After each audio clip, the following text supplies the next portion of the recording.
Welcome back to the Foundation in C# course. We're currently in Module 10, and in this lesson, we're going to answer the question, how do I become more efficient?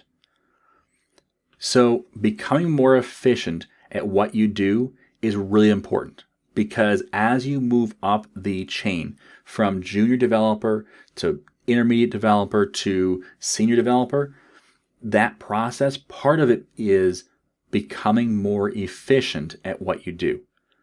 Because a senior developer will do a lot more work in a short amount of time than a junior developer will. Now, some of that has to do with knowing the language better, being more experienced doing it, but part of it has to do with some processes you can put in place in your life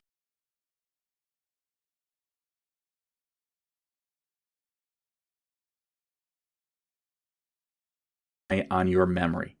I am super guilty of this. And I don't know why, because my memory is not that great. I go through so many different things on a daily basis that I learn or that I'm told or whatever, and it just kind of slips out of my brain. Don't rely on your memory. One of the things that I read in a book once was about how if you're always trying to remember all these things, you're making your brain work harder and you're actually stressing it out. And so instead, if you put all these things into, if you have things to remember, put it on a to-do list or on a memory list. If you have, things where you have to be somewhere, put it in your calendar and have a reminder pop up. And if you have, things you're working on, write them down. Doing that, your brain can go, and just concentrate on what you're doing right now. The best thing I ever did was put a little white notepad right next to my mouse. And then anytime something came up that was not what I was focusing on right now, but I had to remember, I wrote it down. Now I can forget it. I don't have to remember it. Now my brain can shut that portion off and not have to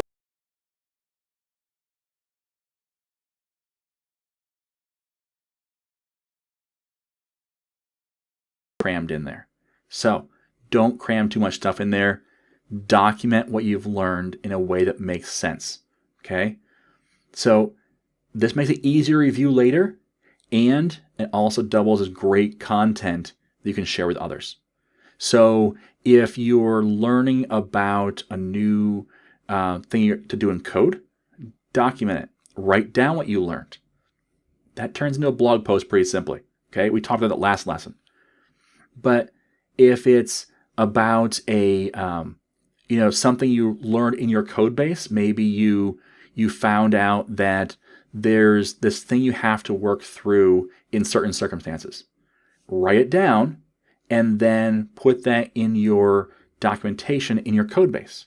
Well, now the next developer to come along has that documentation. You've made their life easier. You've also made it so there's less bugs in the system. So whatever it is, if it's just, I have to remember to pick up on line 57 when I come back tomorrow. Write it down. Okay? Write down what you're doing before you leave. I don't know how many times I've left on Friday and come back on Monday and went, what was I working on? That's a great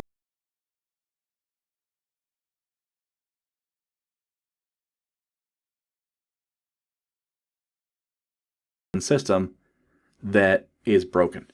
Okay? Don't do that. Document everything. Write it down. Don't rely on your memory. Okay? So that's number one. The next one is personal source code.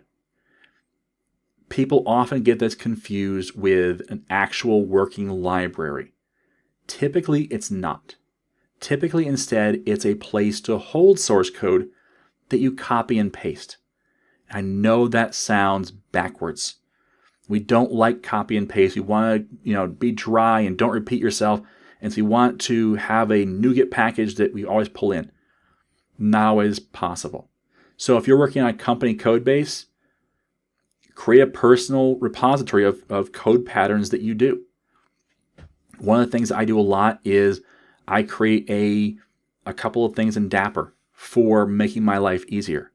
Well, yeah, ideally they'd be in a NuGet package, but I don't have them. And if I work in a company, I can't use that NuGet package. Therefore, I have it in a little copy paste section where I can copy it and paste it in. It's even documented a little bit.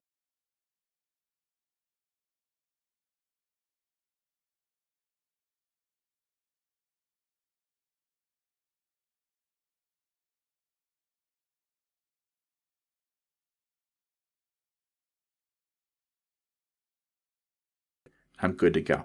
Okay. So that repository is not really a class library. It might be a solution with 5, 6, 8 projects, or maybe even have like WPF forms with different layouts. One has a data grid on it, for example, and one has, cascading drop downs, or one shows how to do MVVM with Calibre and Micro. Okay, those can be more complex things that you can show in one little project. You could have 8, 10, 12, 15 WPF projects, each showing something different. But that way, you keep them individualized and easy to see what's going on without all the extra stuff, and you can easily copy and paste into your real project. That will really speed you up as a developer. Okay? Now the next one, learn from your IDE, or learn your IDE. And the idea here is that your Visual Studio, probably, since that's what if you're a C# developer, Visual Studio is probably the way you're going to go. Learn it. Learn how to use it more efficiently. People are often amazed at how fast I put code on the page, because I almost never copy and paste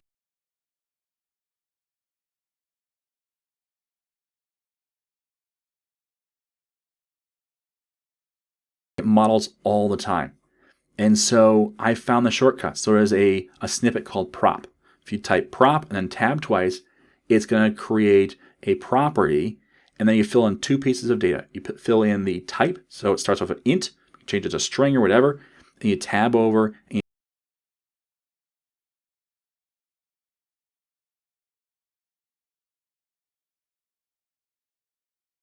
properties faster than I can really think, which is why it causes me some problems sometimes when I'm trying to talk and type and think at the same time. I get kind of confused. But I can type really fast and create a whole model. Sometimes it's faster than if I were to look up somewhere else and copy and paste.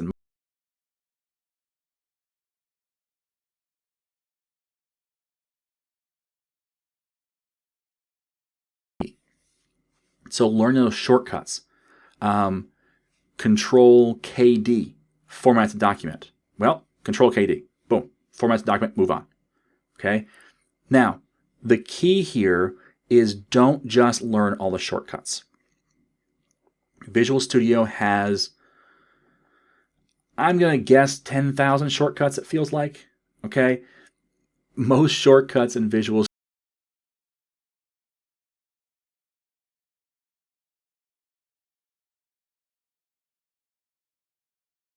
2 shortcuts, A through Z with Control, A through Z with Shift, or with Alt. I don't know.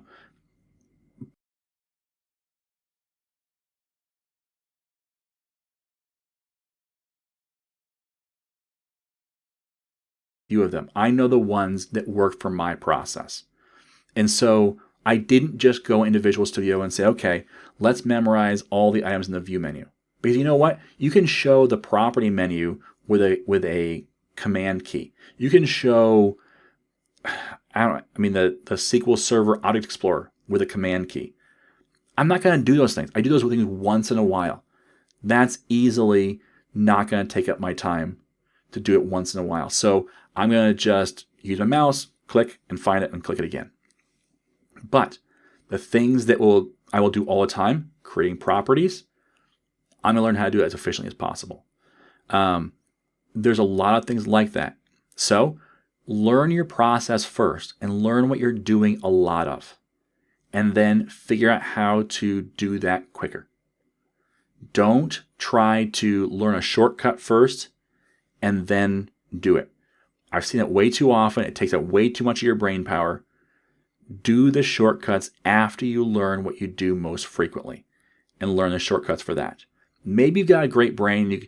Your brain can remember hundreds of shortcuts. Mine can't. Mine learns and remembers what I use most often. And that's where doing it all the time helps. And the way I do that is by finding the things that I need to speed up.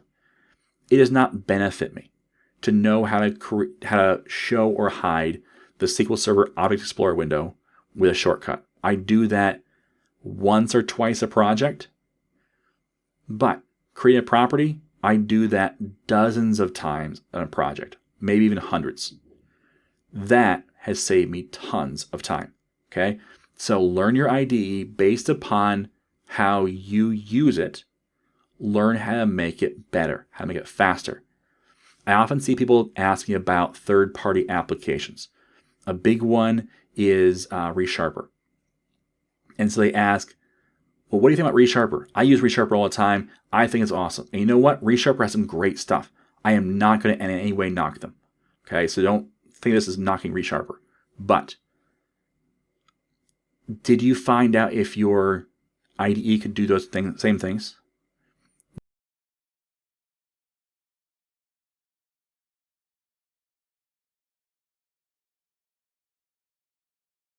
Paid for something that, by the way, also slows down your Visual Studio in order to get the same functionality you already had, or most of the same functionality, or functionality you don't use, but it's really cool. Okay? Don't just buy something because it sounds better or it has some really great promotional material. Figure out how to make your process better. And then if you can't make it any better, but you're doing it a lot, look to see if a third-party solution will solve that problem. That's the different way of thinking about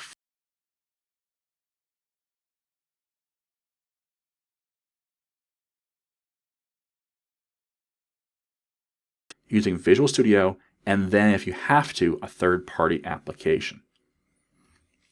So the pro tip, review your actions like you would source code.